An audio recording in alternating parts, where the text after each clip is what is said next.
I'd like to make a motion to call today's planning board meeting to order. We could have a second. Second. Thank you, Grace. Mr. Bob Dupuy is out today with a prior commitment, so I will be leading today's planning advisory board meeting. Ms. Grace Harbach will lead our Pledge of Allegiance.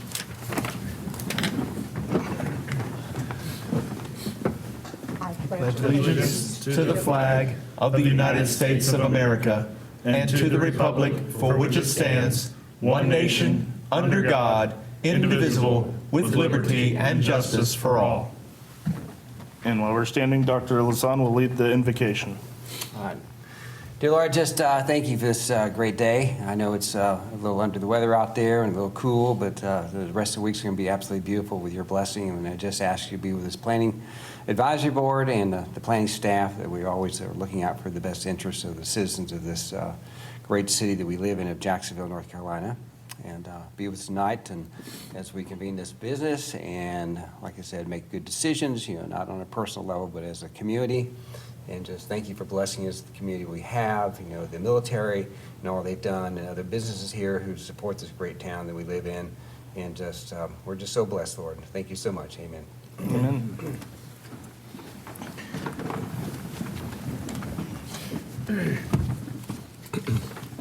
All right, and with that being said, we'll have the adoption, or I'd like to call for a motion for the adoption of today's agenda. Motion to adopt the agenda as presented. Second. All right, thank you, gentlemen. We have our opportunity for our first public comment section for our city's effort of public engagement. Unfortunately, we do not have anybody presenting today, so we're going to skip that. In the future, though, if anybody would like to sign up, you'll have a 3-minute public speaking period. And with that, we will review and approve the minutes from last regular meeting. I'd like to make a motion to approve that previous meeting. Mr. Chairman, I move that we approve the minutes as presented with no corrections. Second. Thank you, guys. And that'll lead us to a city council update. Councilman Logan Sosa.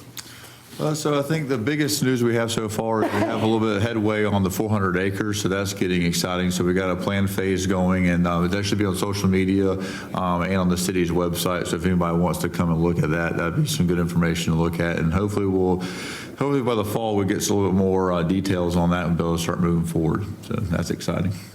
That's the biggest thing. Awesome. Thank you. That's great. We do not have any old business from last meeting, so we are moving on to new business. Can I ask Mr. Jeremy Smith to the podium to present the special use permit and type 3 site plan for 4231 Gum Branch Road? That's Gum Branch self-storage and self-service storage facility. Thank you, Mr. Chairman and members of the Planning Advisory Board. Again, agenda item 1 is a special use permit type 3 site plan for 4231 Gum Branch Road. This is for a proposed self-storage facility. It's proposed at 71,313 square feet.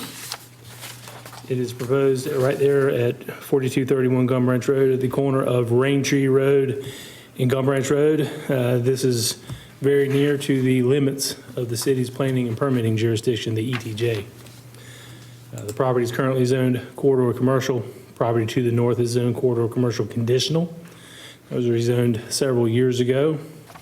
The Dollar General is at the opposing corner of Gum Branch Road, and then across Gum Branch Road is undeveloped property zoned residential multifamily high density. The residential portions in this area are in Onslow County's jurisdiction. The county land use plan identifies this property and those around it on this side of Gum Branch Road as neighborhood commercial. Again, the residential properties across Gum Branch and behind this are in the county's jurisdiction, and the undeveloped tract across Gum Branch is identified as low density residential. With that said, this CAMA land use designation supports this request tonight before you. The request has been submitted by VG Gum Branch Storage LLC. Mr. Andrew Miracle, their engineer, is here in attendance. And later he'll be happy to answer any questions that the board may have. Before you on the screen is the site plan as proposed. Again, this is a large one-story across-the-board facility. and it has made it through TRC, and that's why it's in front of this board tonight as the next step of this process. The project site is 5.14 acres, and with all that staff is advising that the planning board recommend approval of the special use permit and type 3 site plan based on findings of fact A through G being found in the affirmative, and that the project offers a valuable service to the community. Again, there's no special deviations or allowances in the UDO being used for this site. It's a standard process and has made it through the TRC and meets all standards. I'll be happy to answer any questions that the board may have.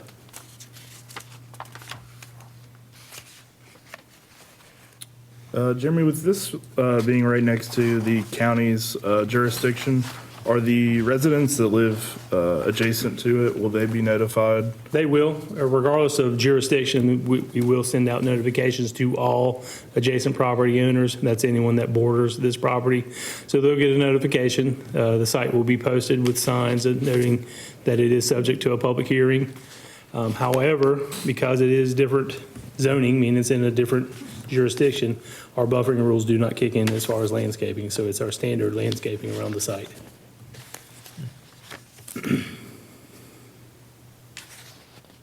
So they're exempt from the 30, I think it's like a. The type A buffer, unless it is a condition, added part of the special use permit process.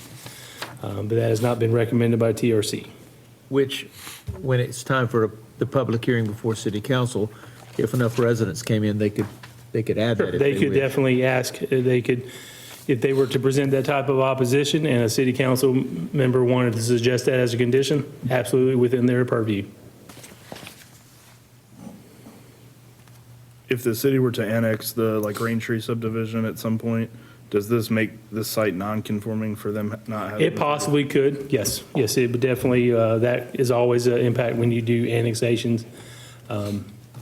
Obviously, with the way annexation laws work right now, it would take 100% of the Raintree subdivision to sign off on that annexation. But yes, if the residential area was brought into the city's jurisdiction and then residential zoning placed on it, and this site developed and put in the standard landscaping that's been approved as part of its site plan, then yes, it would be rendered a nonconformity.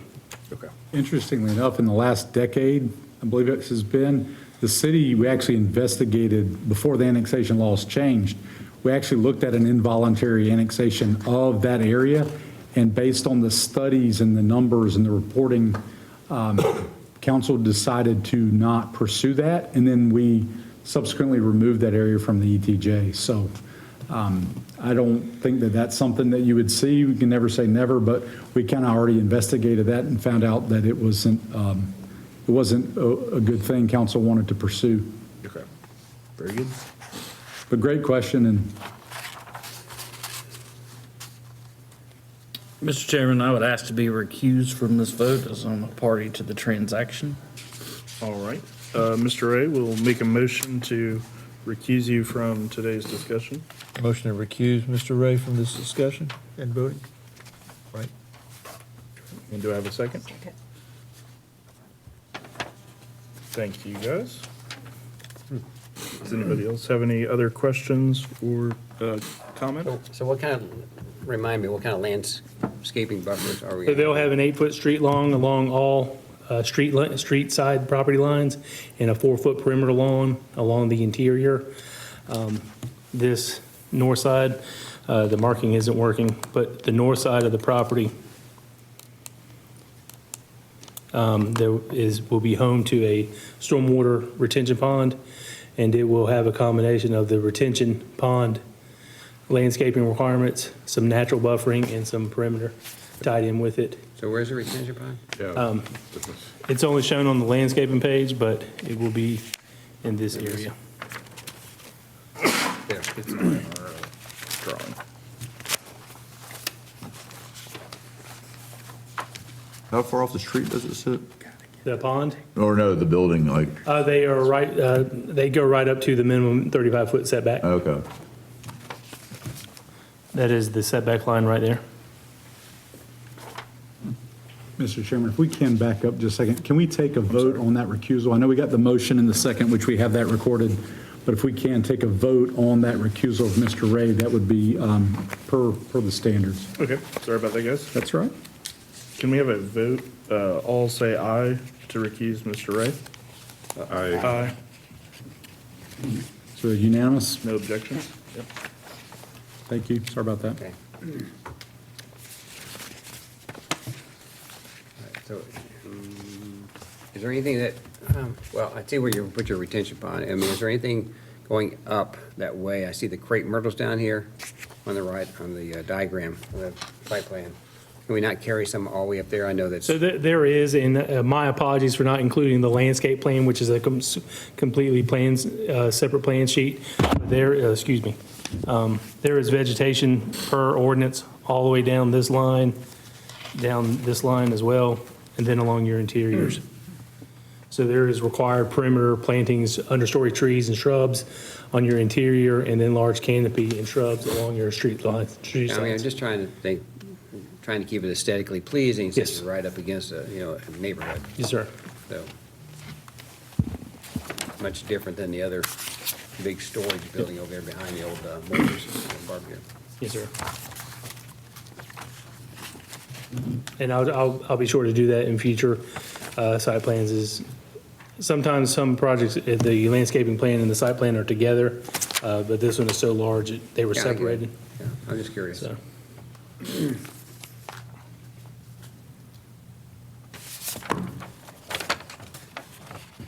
All right, does anybody have any further comments? Mr. Chairman, I move that we approve this special use permit and type 3 site plan based upon findings of fact A through G being found in the affirmative, and the project offers a valuable service to the community. I'll second that. All right, if we could have a vote, motion to, or a vote, with all saying yes, please raise your right hand and say aye. Aye. Any objections, please raise your hand and vote no. No objections? All right. We will be moving to the second agenda item, that is special use permit type 3 site plan, 2 Bailey Drive for the Autry Mini Storage. It is also a self-service storage facility, and Jeremy Smith will also be presenting that as well. thank you, Mr. Chairman. We're going to take us to the other side of the city, on the other very end property that's in our ETJ. In fact, this is where our ETJ stops, where the city reduced our ETJ several years ago, and we brought that line right here at Bailey Drive. Some of you may be familiar with Autry's Mini Storage. It's been a mainstay in the city of Jacksonville for the last 30-plus years. This project has been submitted by Jennifer Autry Black and Julia Autry Lewis, both local residents and inherited after Mr. Jimmy Autry passed away. This is a proposed 7,000 square foot addition to an existing 46,056 square foot existing facility on our side. They do have another part of their property, self-storage is in the county's jurisdiction across Bailey Drive. However, this portion is within our jurisdiction and will meet our standards. This property is zoned corridor commercial, as is half of the property to the north. The other half is zoned residential single-family 20. And then to the west is property zoned residential multifamily low density and used for some single-family, and then there is a grandfathered mobile home park.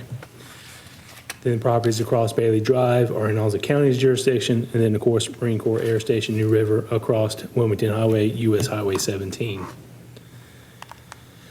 Similar to the project before this property is identified as neighborhood commercial in the Campbell Land Use Plan, as is the property to the north. However, the properties to the south and west are zoned residential multifamily low density and identified as low density residential. Again, the Campbell Land Use Plan supports this with its neighborhood commercial designation.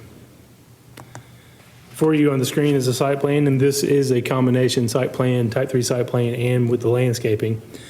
And this site plan is a little bit more unique because it is a development of an existing site. So we have to use 15% compliance with the new building and addressing some buffering, perimeter, street lawn in some areas, and so that's why you'll notice that the landscaping is sporadic around, and we have to be flexible because of the existing facility there. They will be proposing a fence along the existing residential property here, but then there'll be a combination buffer plantings and perimeter lawn behind the non-conforming single-family here. It is non-conforming because it's currently zoned corridor commercial, but is currently used for single-family residence. This shows you the existing facility as it stands today. This proposal will be going right here. They will be combining the properties. There is a recombination plat that's in the process. These do not exist as separate properties. There are one. Again, this is a 7,000 square foot. This will be a climate controlled facility. No new bay doors. It's all interior access. You'll have two access doors from the outside. But it will stand out on the side a little different because it will be meeting our design standards. But we've been working closely with the owners to get something that's going to be suitable for that site. Mr. Jason Houston with Tidewater Associates is in attendance representing the applicant. He and I will be happy to answer any questions that the board may have. With that, staff is advising the Planning Advisory Board to recommend approval of the special use permit and type 3 site plan based on findings of fact A through G being found in the affirmative, and that the project offers a valuable service to the community. Thank you.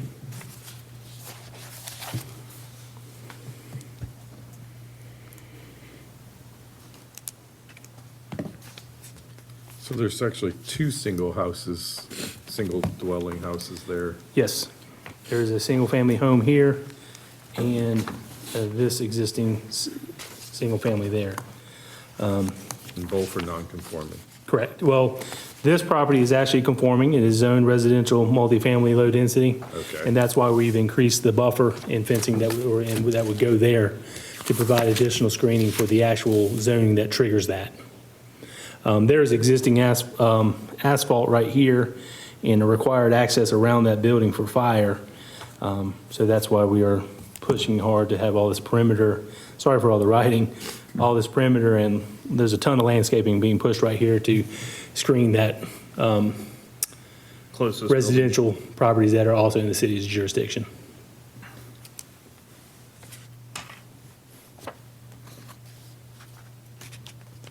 And there's existing fencing there, so. There is existing metal fencing, but in fact, the husband of one of the owners was just in prior to this meeting, and we discussed the need to have a solid fence, and he understood.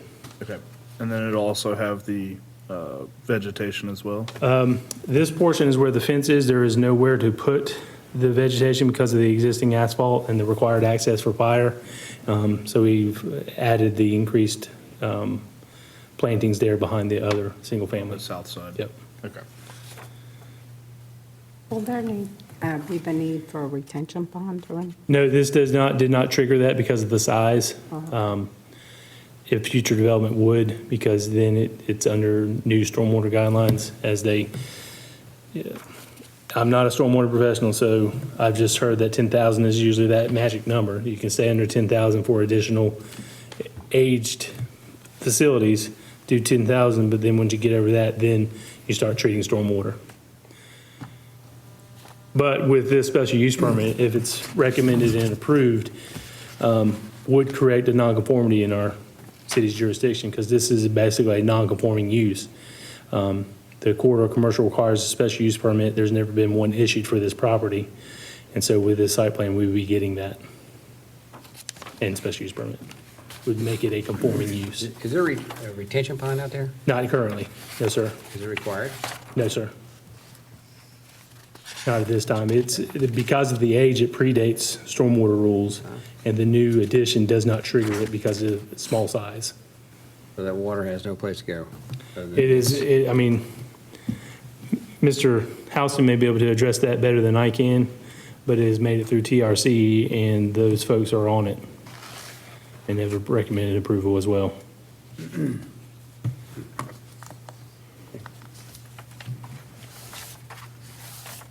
So Jeremy, is that existing area grassed or is that asphalt? So in other words, if they add the building, the proposed 7,000 square foot building, Yes. are they creating new impervious or it's Yes, they already are creating impervious? new impervious. They will have to do erosion control per TRC comments, Okay. but they did not trigger a stormwater. So if cars have been parked there, once, like Jeremy said, neither he nor I are stormwater managers. But if vehicles park there, over time, that becomes a hardened surface as I understand it. So the runoff may or may not increase in terms of velocity, but as Jeremy alluded to, you're allowed to expand up to 10,000 square feet from what I understand as well before you trigger treatment requirements. That's like where you have to build a retention pond or a sand filter or some other device. So I understand concerns, I mean, certainly to be warranted, but as Jeremy stated, TRC reviewed it and didn't have a problem with the design. One other thing to keep in mind with the site plan, there may be 12 pages and we bring the overall sheet to planning board, whereas the other sheet would show swales, pipes, things of that nature that are part of the plan. All great questions, but when we bring one sheet of several, sometimes you don't have those other documents that might show a little bit more of that picture. Thank you.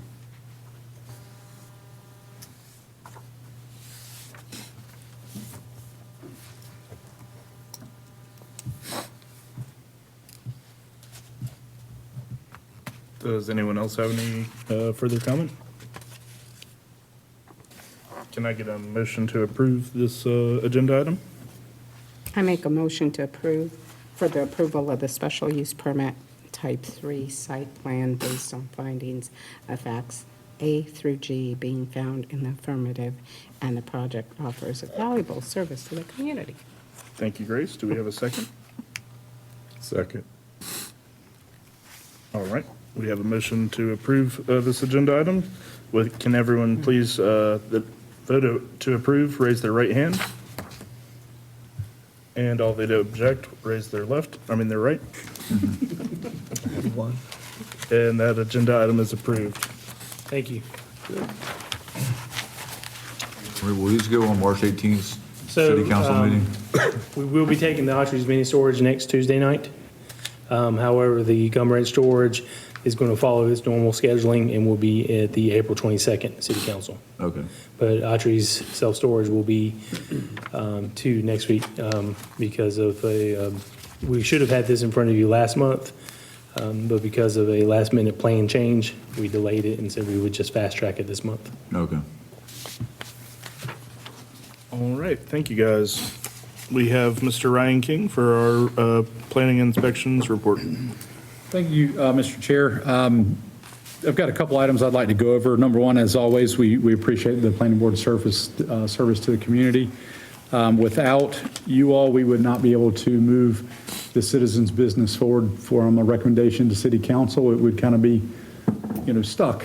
So we appreciate your, preparation and consideration of all items, but especially these tonight. So Councilman Sosa mentioned the 400 acres. So I'll use this as an opportunity to point out that the city of Jacksonville will be pursuing a plan unit development rezoning of that area. And that is something that we would expect to see before the planning board for recommendation in the coming months, sometime this year. And before that, we will actually have a neighborhood meeting that will be open to the public, but primarily focused on the folks that immediately adjoin the property or in the neighborhood. So, use this as an opportunity to get a little bit of airtime. So the folks in Williamsburg Plantation, be looking forward to that invite where we will host a neighborhood planning session in the community to kind of go over that proposal. So that's the first item that I had. The second item that I had tonight to kind of follow Mr. Dupuy, who wasn't able to join us tonight, he was traveling, was to take a moment for a UDO minute. So I'll use this as an opportunity since it's, beautiful weather on Saturday, wasn't it? So it's springtime. So just would remind the businesses around town and the landscaping companies, things of that nature, that our Unified Development Ordinance does have landscaping standards, that we would encourage them to call us and ask questions if they have any questions or concerns. But there's a proper way to maintain landscaping and there's an improper way. So in order to avoid enforcement action, notice of violation, civil penalties, replanting of the landscaping due to severe pruning. We stand ready to answer any questions that they may have, and that way we can keep City of Jacksonville clean and green and beautiful. And then the last item I would point out is Senate Bill 382. This was put into law after the governor vetoed it and the legislature, I'm trying to think what the term is, but basically overturned the governor's veto and signed it into law on December the 11th. And 382 was actually the last page of about a 140-page bill, and it was the Hurricane Helene relief bill. But on that very last page, it had information about the city's and anybody's ability to downzone property. So basically what that means for us is that what we have is what we have. So if we're going to change our ordinance, let's say that we're going to change the parking standards, we can't do anything that makes a non-conforming situation. We can't take away a land use that would be considered a down zone. So we're kind of stuck. Now, what does that mean? Well, I mean, when we get a request for a UDO amendment, it's not something where we can say, well, we're going to basically approve it and we don't like it, we'll just change it back in a few months, because we won't have that opportunity to do so. The other thing that communities are in the process of doing is they've introduced bills. And the one that I'm going to talk about was introduced, it's House Bill 24. It was introduced on January 29th on 2025 in the City Council last week at their council meeting. They've signed a resolution in support of that House bill. And basically what that's proposing is to change that downzoning rule to basically be very specific that a citizen can't downzone the property, but a government entity could. So if we wanted to zone a piece of property from commercial to residential through the public hearing process, that the city council could still take that action like they've been able to do in the past. So just a little bit of background. I mean, this is the first meeting since that was signed into law, but we wanted to kind of share that with the board. If you have any, questions about that, we'll be happy to kind of talk to you. But we have basically sent a resolution in support of that House Bill 24 to modify that downzoning so that we can go back to doing things before, the way that we were doing things before. And with that, that concludes my reports. Thank you, Ryan. Thank you. And I'd like to make a motion to adjourn tonight's meeting. Can I have a second? Second. Second. Perfect. Thank you, Mr. Ray. That'll end tonight's meeting. Thank you.